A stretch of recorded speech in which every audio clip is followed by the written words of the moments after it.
to Armchari Safari, where we try to learn from the best designs in the world. We find something online and then we review that design so that we can learn something from it and become better designers ourselves. Now, yesterday, I made a huge mistake by not increasing the window of the design that we were looking at.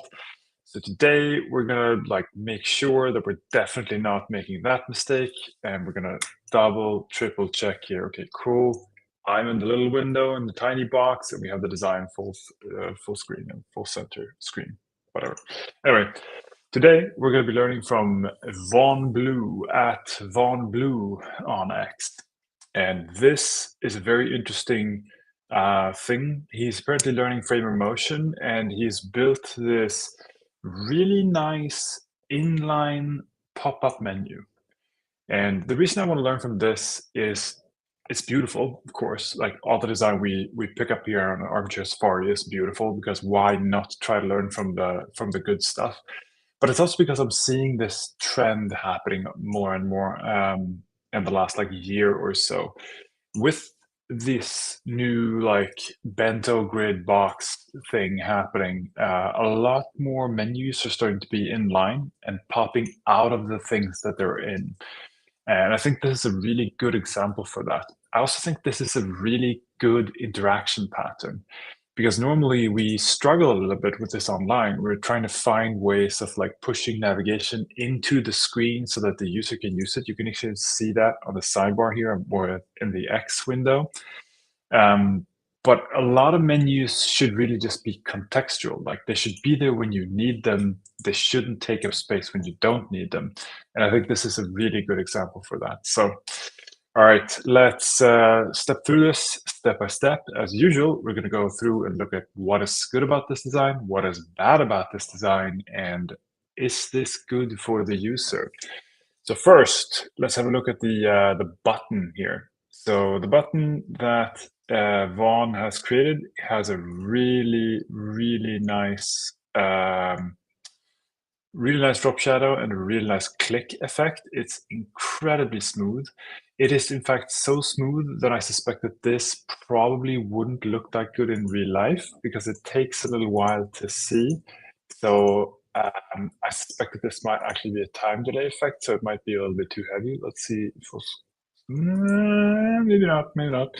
The interesting thing here is that he clicks, so the mouse is down, but we don't see him release. So it seems like this is triggering on mouse down.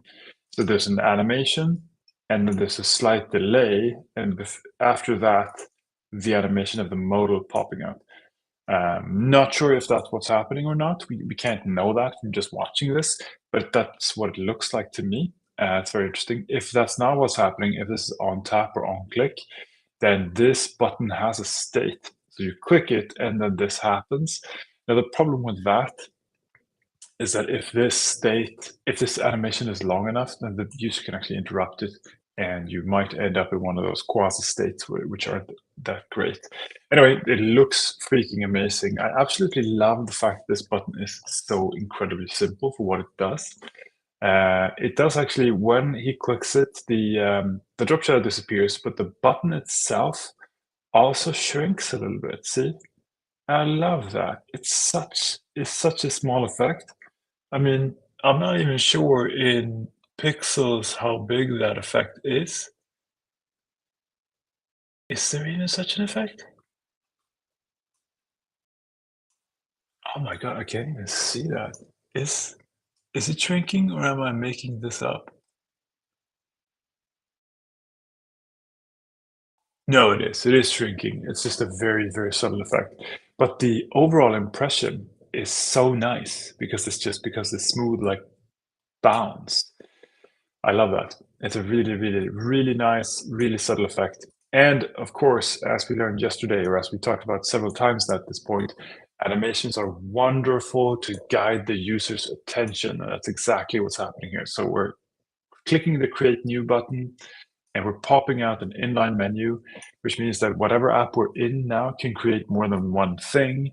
and it's up to the user to decide what that is. It doesn't have to be a contextual button, as in at the side of projects, there's a new button, and on the side of text of tasks, there's a new button.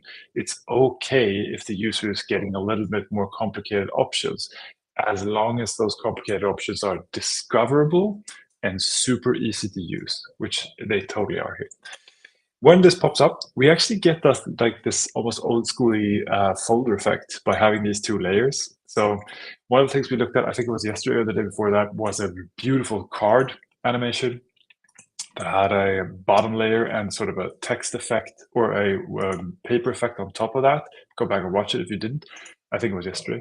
And this one absolutely avoids that. Instead, it's a layered effect. And with the difference in color here, it almost looks like it's a folded paper. So it almost looks like a folder.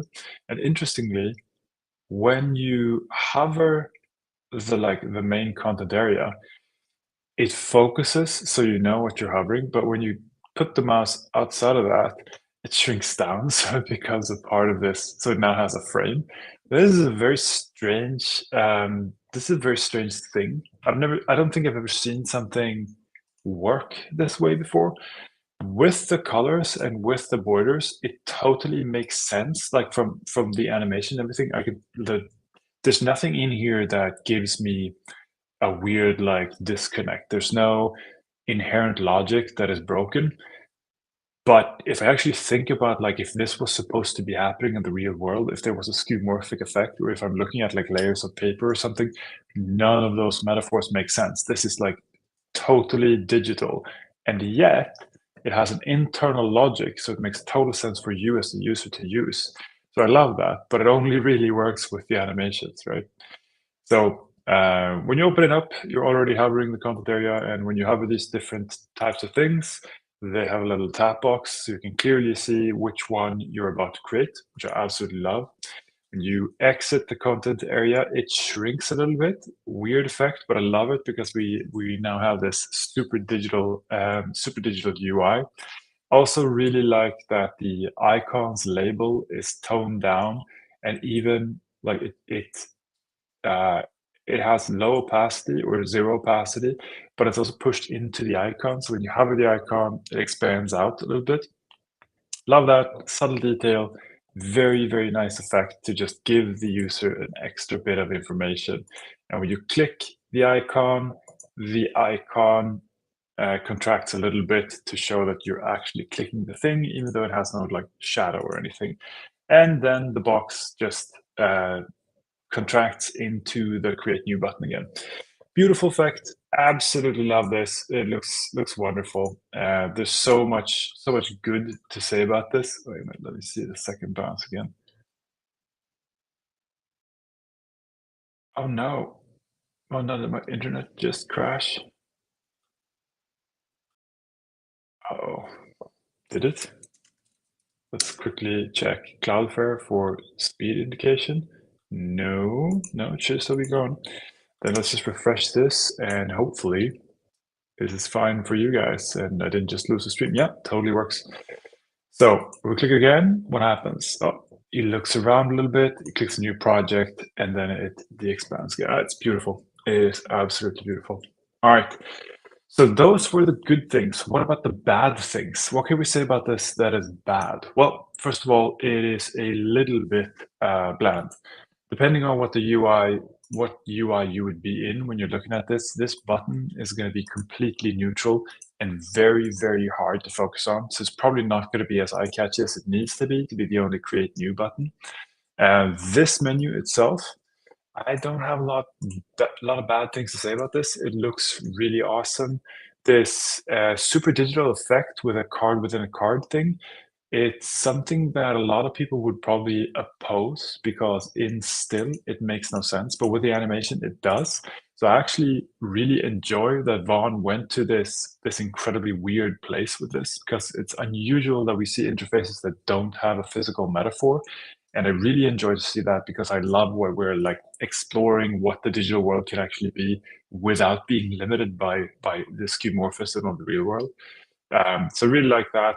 Really love the bouncy click effects. That as soon as you click anything, it sort of contracts a little bit. looks really nice. What is bad about this? The contrasts could be a little low. I mean, for accessibility, but it's an exploration, doesn't really matter. What else is bad about this? No, I mean, with the actual menu, like I said, the button itself might be a little bit vague. It's not strong enough, but with the actual menu itself, I think it looks wonderful. I don't have anything bad to say about this. It's just really, really nice. And now we get back to the most important thing for all designs. Does this provide value for the end user? Does this solve a problem for the end user? No, this is a design exploration. I can totally see where it could create value though. Having buttons that expand into tiny context menus, I think is a really nice pattern. This card within a card effect is also a very interesting pattern. Not sure what problem this would solve, but maybe it could, who knows. Love the pattern of the hidden label within the icon. I think that solves an accessibility pattern, or it solves the exploration pattern of like, why am I looking at all these icons? Should I click them? Should I not? Now, in this case, of course, that determines that you need a mouse, right? Because it wouldn't work on the touchscreen. But anyway, um, some of these things really work. They could be used to solve problems. They don't in this case. That's totally fine for an exploration. Yeah. Also really love the retro vibe on this. This is another one of these that has this like off-white sort of coloring and semi-transparent icons and everything. So it's very toned down. It's very calm. It's a pattern that it seems to be very popular right now. It's definitely something that I'm enjoying. So Vaun Blu, well done, congratulations. And this was Armchari Safari episode 14. Thanks for hanging out and see you again tomorrow.